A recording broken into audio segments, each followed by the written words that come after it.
From VOA Learning English, this is the Economics Report in Special English.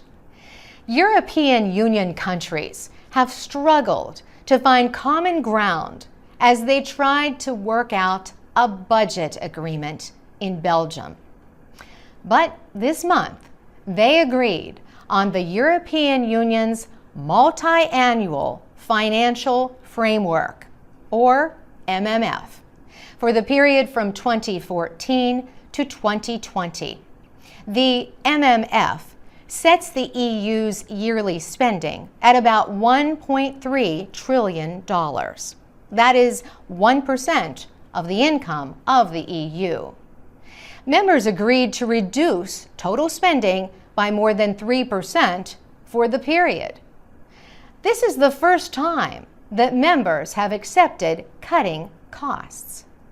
European Council President Herman van Rompuy spoke after the agreement was announced. He said the compromise budget might not be perfect, but he said it should help all EU members. German Chancellor Angela Merkel praised the long-term spending plan. She said the agreement makes policy more predictable and enables members to act in Europe's interest. Some EU leaders have been calling for greater spending controls in their home countries.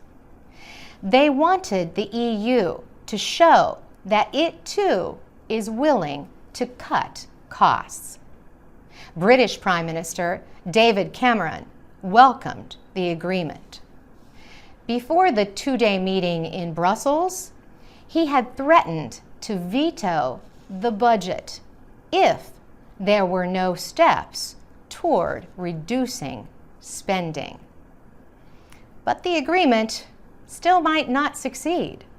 The European Parliament must approve the measure.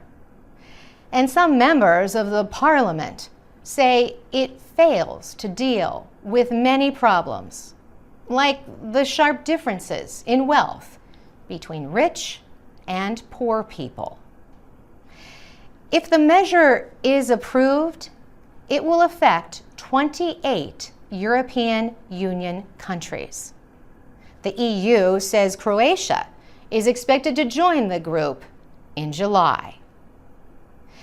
For VOA Learning English, I'm Carolyn Presutti.